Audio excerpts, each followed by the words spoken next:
जय माँ सरस्वती। हेलो नमस्कार। I welcome you all to the setup knowledge. मैं सौरभ मिश्रा संगम नगरी से आपका हार्दिक स्वागत और अभिनंदन करता हूँ। लम्हा लम्हा मुस्कुराएंगे, खुद से वादा है, ख्वाहिश से थोड़ी सी कहीं ज़्यादा है। इसी के साथ सेशन को शुरू करते हैं। आज हमने हिंदी टॉपिक वाइज में हिंदी वर्णमाला को लिया है, जो कि हर एग्जाम के लिए इम्पोर्टेंट है। चाहे आपका यूपी पुलिस हो, चाहे यूपीएसआई हो, चाहे एसएससी हो, चाहे यूपी ट्रिपल एससी की जितनी भी वैकेंसीज हो, चाहे यूपी पीसीएससी सेट हो, हर जगह वर्णमाला से 2 से 3 सवाल पूछे जाते हैं। तो आज 10 से 15 मिनट के अंदर हम पूरे वर्णमाला को कवर कर देंगे। इसके बाद आपको कोई भी वीडियो या किताब पढ़ने की ज़रूरत नहीं पड़ेगी। तो चलिए आज देखते हैं, आपको बताते हैं कि वर्णमाला। तो वर्णमाला में पहले जान लीजिए वर्णमाला क्या है।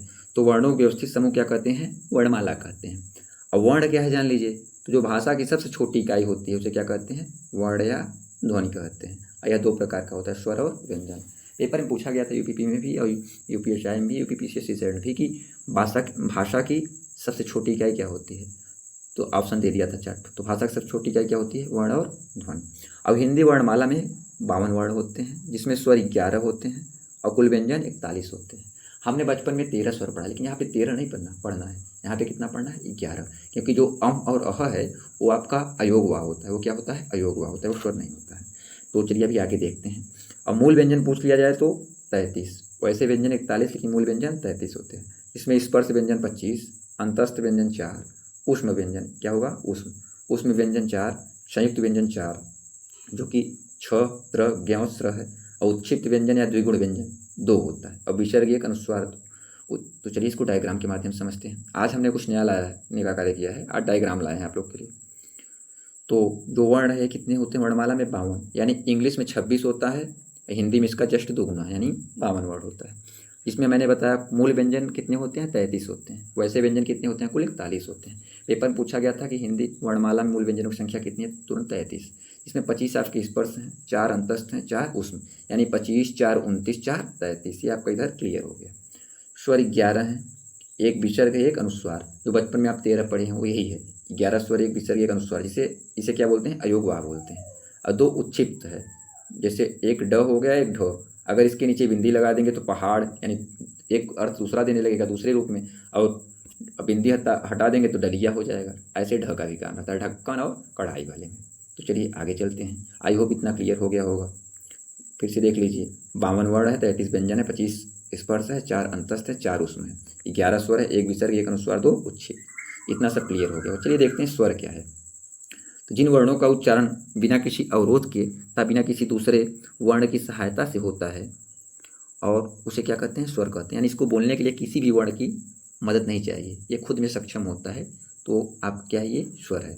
और स्वरों की संख्या कितनी होती है? 11 होती है। अभी हमने बताया पहले। कौन कौन है देख लीजिए। अ, आ, इ, उ, ऋ, ए, ऐ, ओ, औ। तो ये हो गए स्वर आपके। अब स्वर में संयुक्त स्वर पूछे जाते हैं। संयुक्त स्वर कौन है? जैसे संयुक्त व्यंजन छत्र, ज्ञ, स्र पढ़ा, ऐसे संयुक्त स्वर होते हैं। ए, ऐ, ओ, औ। ए फैमिली और ओ फैमिली।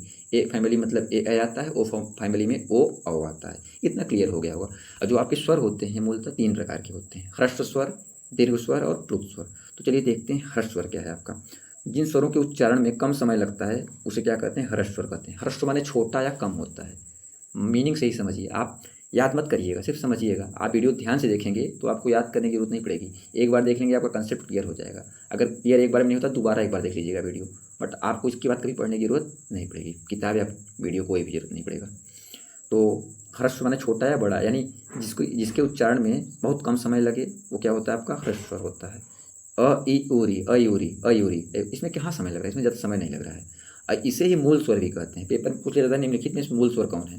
तो दे दिया जाएगा अ, इ, ऊ, री, ए, ऐ, ओ, औ। तो जानिए मूल स्वर कौन है? ह्रस्व वाले, यानी अ, इ, ऊ, री। ये आपके मूल स्वर है। अब चलिए दीर्घ स्वर देखते हैं। दीर्घ माने बड़ा होता है या ज़्यादा होता है। तो जिन स्वरों के उच्चारण में ह्रस्व स्वरों से अधिक समय लगता है, यानी सिंपल भाषा में कहें, जिसको बोलने में ज़्यादा टाइम लगे, वो आपका क्या होता है? दीर्घ स्वर। जैसे आ, की अपेक्षा ज़्यादा लग रहा है ना, बड़ी, यानी ई, उ, ए, ऐ, ओ, औ। इसमें ज़्यादा समय लग रहा है, तो ये आपका क्या हो गया? दीर्घ स्वर हो गया। अब चलिए प्लुत स्वर देखते हैं। जिन स्वरों के उच्चारण में ह्रस्व और दीर्घ से कई ज़्यादा गुना समय लगे वो क्या होता है? आपका प्लुत स्वर होता है। जैसे ओम, ज़्यादा समय लग रहा है, ओम, ज़्यादा समय लग रहा है, क्या है? प्लुत स्वर। अब अयोगवाह जान लीजिए क्या होता है, पेपर में पूछा जाता है। अनुस्वार और विसर्ग ये क्या है? आपके अयोगवाह है, यानी अम, अह, ये क्या है? अयोगवाह है। अनुनासिक, अगर अ के ऊपर चंद्रबिंदी लगा दिया जाए तो क्या हो जाता है, अनुनासिक हो जाता है। आगत स्वर आ यानी आफर वाले में देखते हैं, आफर, जहाँ आफर लिखा रहता है ये क्या है, आपका आगत स्वर है। अग्रस्वर, अग्रस्वर जान लीजिए, ई फैमिली और ए फैमिली, ई ए ये आपके कौन से स्वर हैं, अग्रस्वर हैं। जब अग्र है तो पश्च भी होगा, मध्य भी होगा, तो मध्य में आपका अ आता है। अब पश्च जान लीजिए, पश्च में स्वर में कौन सा आता है, चलिए देख लेते हैं पश्च स्वर कौन सा है आपका। तो आ, उ, औ, आफर वाला यानी आगत वाला, ये क्या होते हैं, पश्च स्वर होते हैं। ये सब पेपर में पूछे जाते हैं। अग्रस्वर निम्नलिखित में से कौन सा है, पश्च कौन है, ये यूपी के लिए बहुत इंपॉर्टेंट है, वहाँ से इसमें जरूर पेपर में आएगा। फिर आप जान लीजिए समृद्ध स्वर क्या होता है। समृद्ध, जिसको बोलने में ओठ को ज़्यादा मोड़ना पड़े, समृद्ध होता है। जैसे ई उ, ये क्या हो गए, समृद्ध हो गए। अर्ध समृद्ध ए ओ, जिसको ओठ में कम से गुड़ाना पड़े, कम मोड़ना पड़े, क्या होता है, अर्ध समृद्ध। यानी ई उ, तो ए ओ क्या हो गए, अर्ध समृद्ध। अब विवृत देख लीजिए, आ आय, ये विवृत हो गए। अब आय विवृत हो गए तो जो बचे वो क्या हो गए, अर्ध विवृत हो गए। ए बचा अ, यहाँ पे अ 2 बार हो गया है, ए अ ओ आ, ये आपके क्या हो गए, अर्ध विवृत हो गए। तो ये स्वर से इतनी चीज़ें हैं, स्वर से इतना चीज़ें पूछी जा सकती हैं। चलिए आगे देखते हैं। व्यंजन, जिन वर्णों का उच्चारण स्वरों की सहायता से किया जाता है उसे क्या कहते हैं, व्यंजन। यानी इन्हें बोलने के लिए स्वर की आवश्यकता होती है। जैसे क है तो क धन अ बराबर क बनता है। और व्यंजन हमने बताया कि मूल व्यंजन कितने होते हैं, 33 होते हैं, और कुल व्यंजन 41 होते हैं। मूल व्यंजन कितने हैं, 33, और कुल व्यंजन 41 है। तो इसमें 25 आपके अंतस्थ, सॉरी 25 कितने क्या होते हैं, स्पर्श व्यंजन होते हैं। 25 क्या होते हैं, स्पर्श व्यंजन होते हैं। जो आपका 25 स्पर्श है ये वर्ग के आधार पे चलता है। जैसे कि क वर्ग, च वर्ग, ट वर्ग, त वर्ग, प वर्ग। इसको याद करने के लिए आप क च ट त प, क च त प, क च ट त प, क च ट त प। जब वर्ग में, एक वर्ग में 5 अक्षर होते हैं। आप क वर्ग बोला जाए तो आप क ख ग घ अंग, च वर्ग बोला जाए च छ ज झ इय, ट वर्ग बोला जाए ट ठ ड ढ अड़, त वर्ग बोला जाए त थ द ध न, प बोला जाए प फ ब भ म। यानी प्रत्येक वर्ग में 5 अक्षर होते हैं। अब आपके जो 5 वर्ग होते हैं, 5 गुणित 5 यानी पाँचों वर्ग के 5-5 अक्षर, यानी 25 अक्षर आपके क्या होते हैं, 25 वर्ण क्या होते हैं आपके, स्पर्श व्यंजन होते हैं। जो 25 वर्ण है आपके क्या है, ये स्पर्श व्यंजन। चलिए आगे चलते हैं। फिर अंतस्थ व्यंजन, हमने बताया था अभी पहले कि 4 अंतस्थ होते हैं। तो 4 अंतस्थ कौन होते हैं, जो कि अंदर से आए हैं, जो कि अंदर से आए। जैसे य र ल व, ये अंदर से आ रहे हैं, बोलने में अंदर से भाव आ रहे हैं, तो य र ल व ये आपके अंतस्थ हैं। उष्म व्यंजन, उष्म व्यंजन वो हैं जो हमारे अंदर ऊष्मा का संचार करें, यानी हीट पैदा करें। जैसे श श श ख श श ह श श ह श श ह, ये क्या है, हीट देते हैं। आप ठंडियों के दिनों में इनको ज़्यादा बार बोलिए, देखिए आपको गर्मी का अनुभव होगा, ऊष्मा का अनुभव होगा, इसलिए क्या है आपके उष्म व्यंजन है। फिर संयुक्त व्यंजन, क्षत्रज्ञ स्र। अब क्षत्रज्ञ स्र पूछता है कि छ कैसे बना है, तो क और श से बना है। इसको याद करने का तरीका है, छ का स्पेलिंग क्या होता है, के एस एच ए, के यानी क, और स का स्पेलिंग एस एच ए होता है। आराम से त्र, त्र मतलब टी आर ए, इंग्लिश लिख लिया करिए। तो त्र किससे बना है, त से और र से, सिंपल सी है, त र से। ज्ञ, ज्ञ का होता है जी वाई ए, तो जी मतलब ज, वाई ए मतलब इ। और फिर आ जाइए स्र, स्र यानी जो मिश्रा वाला होता है स्र, तो स्र किससे, इसका स्पेलिंग क्या होता है इंग्लिश से, एस एच आर ए, क्या होता है, एस एच आर ए। तो इसका मतलब स से बना है और किससे बना है, र से बना है। यहाँ पे लिखना भूल गए हैं, स और र से बना है, निर्माण पूछा जाता है। तो किससे बना है, स और र से। अब आपके उच्छिष्ट व्यंजन कौन होते हैं, ड ढ। इसको अगर ड़ और ड के रूप में यूज किया, जैसे एक इससे क्या होगा, डलिया, और इससे क्या होगा, पहाड़।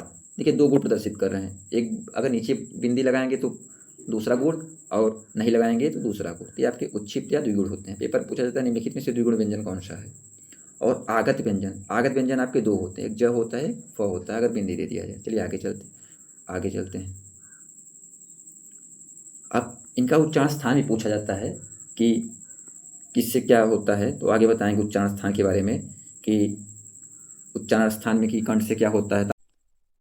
चलिए व्यंजन के वर्गीकरण में अघोष को देख लेते हैं कि अघोष क्या है, सघोष क्या है, अल्पप्राण क्या है, महाप्राण क्या है। पेपर में सारे क्वेश्चन आते हैं, हर एग्जाम में अघोष, सघोष, अल्पप्राण, महाप्राण पूछा जाता है।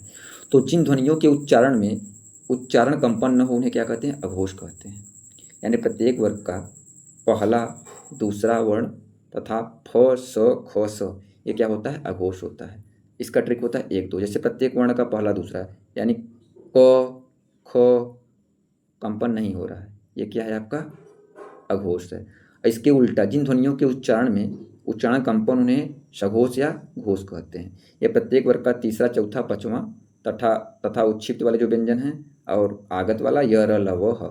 अब ह को ऊपर मत मारिएगा स ख स ह में, ह आपका किस में आता है, य र ल व ह यानी सघोष में आता है। जैसे तीसरा यानी क ख ग तीसरे पे आ रहा है, घ आ रहा है, उसके बाद अंग आ रहा है, ग घ कंपन हो रहा है ना, ये आपके कौन से हैं, सघोष हैं। इसका ट्रिक क्या है, 345, इसका 345 यानी तीसरा चौथा पांचवा, इसका पहला दूसरा वो।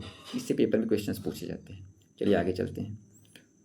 अल्प प्राण देखते हैं, जिनको बोलने में कम सांस या हवा लगे, यानी ब्रीथिंग कम हो, यानी हवा सांस कम लगे, वो क्या होते हैं, अल्प प्राण। अल्प माने थोड़ा होता है, प्राण यानी हवा होता है, यानी जिसमें थोड़े हवा की आवश्यकता होती है, थोड़े सांस की आवश्यकता हो, थोड़ी ब्रीदिंग की आवश्यकता होती है, ब्रीदिंग की, वो क्या होता है, अल्प प्राण होता है। जैसे आपका प्रत्येक वर्ग में प्रथम तृतीय पंचम वर्ण, प्रथम यानी क हो गया, ख ग घ अंग, तो क पहला हो गया, इसमें ज़्यादा आवश्यकता नहीं होगा। तीसरा ग हो गया, पंचम अंग, और य र ल हो, तो इनमें कम हवा लगेगा। तो इसका ट्रिक क्या है, 1 3 5 यानी पहला तीसरा पांचवा वर्ण, और जो आपके अंतस्थ हैं य र ल वो, ये भी क्या होते हैं, अल्प प्राण होते हैं। अब चलिए महाप्राण देख लीजिए। महाप्राण क्या है, जिनको बोलने में ज़्यादा सांस से हवा लगे, यानी ब्रीदिंग ज़्यादा हो, वो क्या होते हैं, वो महाप्राण होते हैं। महा माने ज़्यादा, प्राण यानी हवा, यानी प्रत्येक वर्ग के द्वितीय तथा चतुर्थ वर्ण और ऊष्म वर्ण, वो क्या होते हैं, महाप्राण होते हैं। यानी द्वितीय चतुर्थ यानी क के बाद ख आता है, फिर ग घ आता है, यानी ख और घ, और उसमें व्यंजन आपके कौन से हैं, स ख स ह। ट्रिक है 2 4 यानी 24, उसका 135, इसका अल्प प्राण 135, महाप्राण 24 यानी दूसरा चौथा। तो ये पेपर में क्वेश्चन इनसे पूछे जाते हैं, बिल्कुल तैयारी के साथ रहिएगा। अब चलिए उच्चारण स्थान देख लेते हैं फिर से। यहाँ पे प होगा, तो कंठ का उच्चारण स्थान, क वर्ग का उच्चारण स्थान कंठ से होगा, और आ का भी होगा। तालु यानी तालव्य, कंठ के ऊपर तालु आता है, तो पहले कंठ आता है फिर तालु आता है। तो च वर्ग वाले जितने हैं, च छ ज इ और इ स ये तालु से होते हैं। मूर्धन्य यानी ट वर्ग वाले जितने हैं, ट ठ ड ढ अड़, ये आपके, और ओ और ये मूर्धन्य से होते हैं, मूर्धा से। उसके बाद दंत से त वर्ग आता है, त थ द ध न, और ओठ से प फ ब भ म। आप प बोलिए, बिना ओठ के टच किए नहीं बोल पाएंगे, तो ये आपके ओठ से आते हैं, ओ।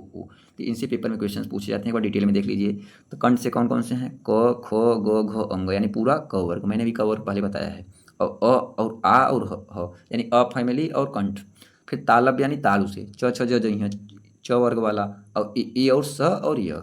मूर्धन्य व्यंजन यानी मूर्धा से, ट ठ ड ढ अड़ और श व इ, ये किससे होते हैं, मूर्धन्य से होते हैं। दंत यानी दांत से, त थ द ध न, ये दांत से होते हैं, बिना इनको टच दांत को टच किए भी जाए ये नहीं बोले जाएंगे। और ओठ से प वर्ग होते हैं, प फ ब भ म, और उ भी किससे होता है, ओठ से होता है। चलिए आगे देख लेते हैं। पूछा जाता है दंत ओठ, दांत और ओठ दोनों टच किस में हो, तो वो में क्या होता है, दांत और ओठ दोनों टच होता है। और नासिक के, नाक मतलब नासिका भी पूछा जाता है। जैसे ई, तो अंग य ड़ नम, इसको याद करने का तरीका है इयंगड़नम, इयंगड़नम, ऐसे याद करिए, ये को पहले याद करिए, इयंगड़नम इयंगड़नम इयंगड़नम यानी नासिका। और अर्ध स्वर है आपका य वो, यर वो क्या होता है, अर्ध स्वर माना जाता है। और लुंठित आपका आर होता है, लुंठित आपका क्या होता है, आर होता है, पेपर में पूछा जाता है। और पार्श्व व्यंजन आपका ल होता है। तो इसी के साथ वर्णमाला समाप्त हुआ। और आई होप आपका वर्णमाला क्लियर हो गया होगा। अगर कुछ भी डाउट हो तो वीडियो दोबारा देखिएगा। अगर स्पीड की समस्या हो तो 2 स्पीड से देखिएगा। एक बार मैं दोबारा आपको रिपीट करा दे रहा हूँ, इसको एक बार देख लीजिए, इससे आप भूलेंगे नहीं। थोड़ा टाइम ज़्यादा लगेगा, लेकिन आज के बाद आपको देखना नहीं पड़ेगा।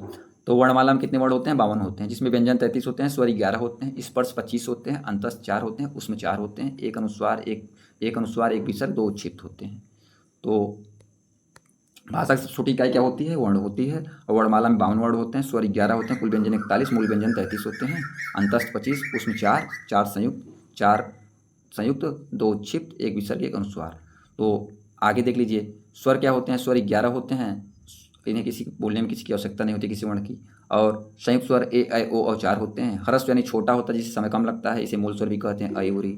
दीर्घ स्वर यानी बड़ा होता है, आई वाला बड़ा वाला दीर्घ स्वर होता है। प्लुत स्वर्ग होता है, जिसमें ज़्यादा समय लगे। अयोगवा अंक अह होता है। अनुस्वार अनुनासिक होता है।